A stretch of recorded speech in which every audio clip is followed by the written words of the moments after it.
Umar bin Khattab. Umar adalah sahabat Nabi yang mulia terkenal dengan ketegasannya. Saking tegasnya diberikan julukan oleh Nabi SAW dengan Al-Faruq. Faruq artinya membedakan mana benar, mana salah. Umar bin Khattab ini, Bapak Ibu sekalian, salah satu keutamaannya adalah pernah satu waktu dia lagi masuk ke rumah Nabi SAW, kemudian para istri Nabi lagi bicara, dan suara mereka tinggi. Bukan kena tidak santun sama Nabi SAW, tapi lagi ngobrol satu sama yang lain, perempuan-perempuan lagi pada ngobrol. Begitu Umar datang, semua diam. Lalu Nabi SAW senyum. Kata Umar, ya Rasulullah, kenapa anda senyum? Semoga Allah membuat anda selalu senyum. Kata Nabi SAW, saya heran dengan wanita-wanita ini. Waktu kau belum datang tadi, suaranya mereka tinggi semua. Begitu kau datang, senyap. Enggak ada suaranya. Maka kata Umar, hai musuh-musuh Allah, apakah kalian takut kepada saya dan tidak takut pada Rasulullah SAW? Maka kata Ummu Salamah, istri Nabi yang paling tua, tentu saja hai Umar, karena Rasulullah lebih lembut daripada kamu. Umar orangnya tegas, luar biasa gitu. Apa kata Nabi SAW? Wahai Umar, wahai Ibnu Khattab, gara-gara ketegasanmu ini, halal, halal, haram, haram, gak ada main-main. Maka ketahuilah, demi zat yang bunuh-bunuhku dalam genggamannya, demi Allah maksudnya, kalau kau lewat di sebuah lembah, syaitan lihat kau lewat di lembah itu, dia cari lembah lain. Karena takut bertemu dengan Umar. Bapak Ibu sekalian, Umar punya kisah banyak sekali, radhiyallahu anhu. Luar biasa juga kisah-kisahnya. Beliau pernah, Bapak Ibu sekalian, di zaman khilafahnya beliau, didatangi oleh anaknya, dan anaknya ini berkata kepada ayahnya, Umar, anaknya masih kecil kebetulan. Ayah, teman-teman saya mengolok-olok saya, karena baju saya sobek. Beliin baju baru ayah. Maka kata Umar, baiklah, pergi ke Baitul Mal. Baitul Mal itu kayak tempat penyimpanan harta, makanan, minuman, persiapan umat Islam. Kata Umar, pergilah kepada pamanmu penjaga Baitul Mal, sampaikan salamku, dan bilang, kalau ayahmu sedang meminta gajinya dimajukan, ambil itu lalu belilah baju. Maka anaknya pun pergi ke sana, lalu berkata, paman, ayahku Amirul Mukminin Umar bin Khattab menitip pesan, katanya kalau bisa gajinya dimajukan. Lalu kemudian saya akan ambil untuk beli baju karena teman-teman saya mengolok baju saya sobek. Lalu kata penjaga itu bilang apa? Sampaikan salam kepada ayahmu Amirul Mukminin. Bilang, apakah ada jaminan bahwasanya ayahmu masih bisa hidup sampai akhir bulan sehingga dia bisa bayar itu? Sekarang belum selesai. Belum tanggal terima gajinya. Kalau dia ambil sekarang, apa ada jaminan dia bisa hidup sampai akhir bulan nanti? Maka anaknya dengan polos pulang. Wahai ayahku, pamanku penjaga Baitul Mal bilang, sampaikan kepada ayahmu salam dan bilang, katakan apakah ada jaminan engkau akan hidup sampai akhir bulan? Maka tiba-tiba Umar bin Khattab menangis terisak-isak sambil mengatakan, pamanmu benar, pamanmu benar. Tidak ada yang bisa menjamin Umar hidup sampai akhir bulan. Apa yang mendorong seperti ini Bapak Ibu sekalian? Kenapa Umar seperti ini? Padahal dia raja, dia bisa suruh ambil gaji, bahkan bisa utang. Tapi subhanallah, kuasa Allah SWT. Kisah yang lain, Umar bin Khattab radhiyallahu anhu ini pernah satu waktu mengirim surat kepada Raja Romawi untuk mengajak masuk Islam. Rupanya Raja Romawi ini masih berpikir. Maka raja ini berpikir upeti aja.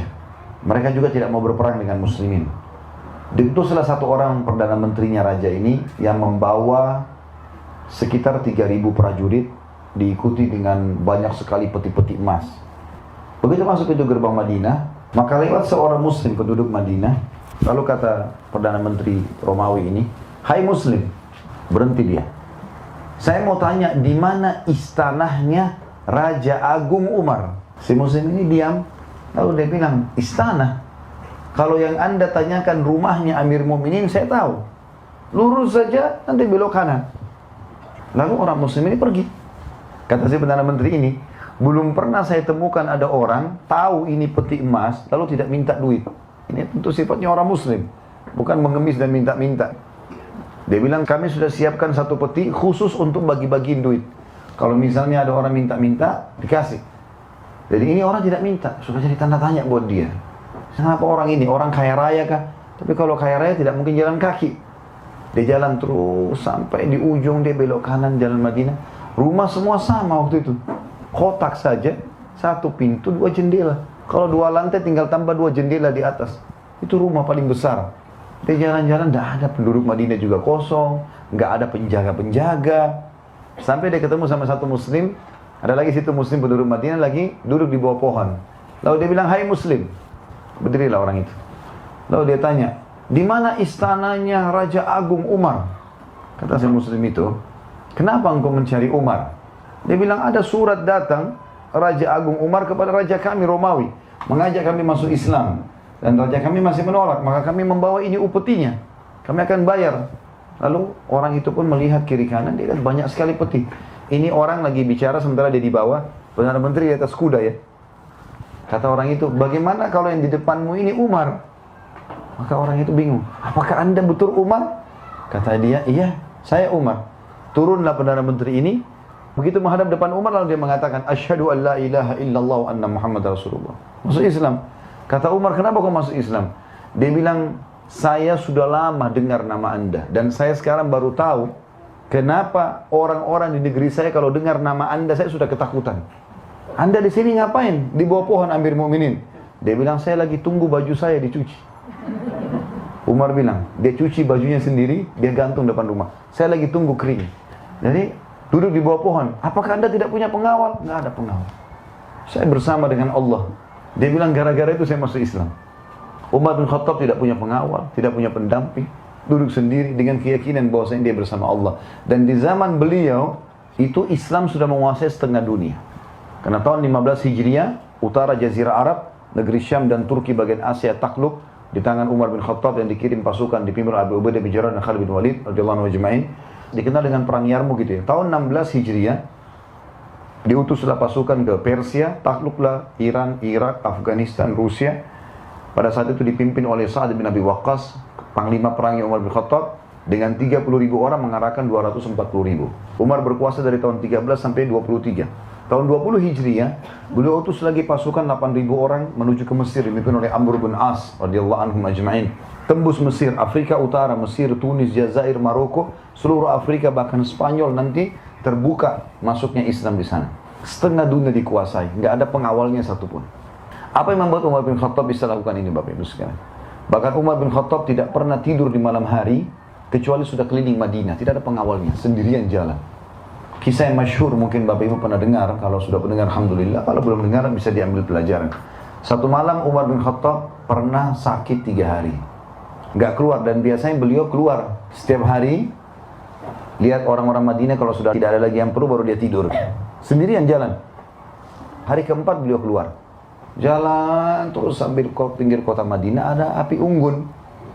Mampir ke sana ada seorang ibu, anak-anaknya 3 orang lagi nangis di depannya. Lalu kata Umar setelah salam, wahai amatullah. Amatullah ini maksudnya hamba Allah, perempuan. Kalau laki-laki Abdullah. Wahai amatullah, ada apa denganmu? Dia bilang pemimpin negeri ini tidak adil. Dia nggak tahu kalau ini Umar. Kata Umar, kenapa? Dia bilang, saya sama anak saya sudah lapar 3 hari. Jadi 3 hari yang Umar tidak keluar, di situ ada kelaparan. Ya Allahu alam pemimpin kita sekarang ini bagaimana keadaannya negara-negara Islam yang tidak pernah mau tahu keadaan masyarakatnya. Semoga saja mereka diberi hidayah ya. Kalau ada yang meluangkan waktu, alhamdulillah. Karena ini tanggung jawab semuanya kan. Berapa banyak orang yang kelaparan. Umar 3 hari nggak keluar sudah ada orang kelaparan. Dan orang ini sudah langsung memvonis Umar tidak adil. Dia tidak tahu kalau ini Umar. Kata Umar, lalu apa yang kau masak? Diangkat pancinya, batu. Batu dimasak dengan air. Kenapa kau masak batu, hai ibu? Dia bilang, supaya anak-anak saya mengira saya masak. Enggak ada makanan, mau ambil makanan dari mana? Maka dengan seperti itu mereka kecapean, nangis, tidur. Itu yang saya lakukan selama 3 hari. Maka Umar bilang, baik, tunggulah sebentar. Umar tidak pakai tunggu, langsung ke Baitul Mal. Ngambil gandum, ngambil segala macam kebutuhan, dipikul sama Umar. Ada satu sahabat, lagi lewat, lihat, Amir Mu'minin, wahai pemimpin orang beriman, raja maksudnya. Apa yang anda pikul ini? Mau kemana? Kata dia, ada yang saya pikul, makanan. Kata dia, baik, biarkan saya bawa. Kata dia apa? Apa kau ingin memikul dosaku hari kiamat? Tidak usah ikut-ikutan. Ini tanggung jawabku ini. Orang ini penasaran, diikuti dia. Ini Umar mau kemana? Umar jalan sampai pinggir kota Madinah, tengah malam ini. Ini bukan waktu duhur. Kalau kita kan sekarang siang-siang, tunggu mana kamera baru bisa diambil gambarnya. Ini tengah malam sendirian. Saya tidak singgung siapapun ya.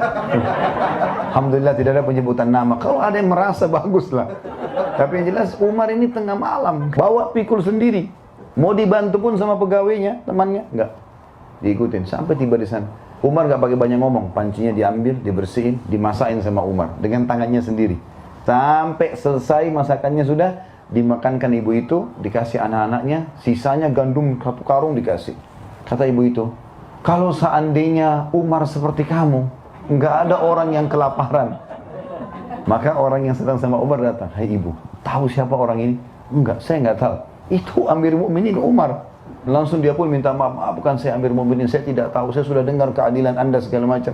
Kata Umar, sudah enggak masalah. Itu Allah sedang memperingatkan saya dari lisan kamu. Tapi tengah malam mau ngurus orang ini enggak gampang. Sampai pernah di zaman khilafahnya Umar, di siang bolong, lagi panas. Madinah kalau lagi panas 55 derajat, panas sekali. Sampai bibir pecah-pecah, telapak kaki kita pecah karena panasnya biasa ya. Uthman dan Ali radhiyallahu anhum, 2 anak mantu Nabi SAW, pernah siang hari lagi makan siang sama-sama. Waktu mereka mau bubar dari makan siang, lewat lagi panas, saking panasnya mereka tutup wajah mereka dengan imamahnya. Lalu mereka lihat dari jauh ada orang yang sedang ngumpul-ngumpulin, tarik-tarikin unta yang sedang lepas, kambing yang sedang lepas. Sampai di tangan kiri kanannya banyak. Kata Utsman kepada Ali, siapa orang siang-siang bolong begini mau ngurus-ngurusin ini nih? Unta-unta, dan ini kelihatannya bukan unta dia, karena unta-unta yang lepas dipegangin sama dia, ditarik, kambing dikumpulin, banyak. Kata Ali, saya juga tidak tahu, ayo kita lihat, mungkin kita bisa bantu. Begitu mereka dekat, mereka lihat Umar radhiyallahu anhu. Umar gak tidur siang, gak apa, ngurusin unta-untanya sama kambingnya masyarakatnya yang lepas, dikembalikan ke rumah masing-masing. Siang hari bolong. Dan sekian banyak kisah yang luar biasa berhubungan dengan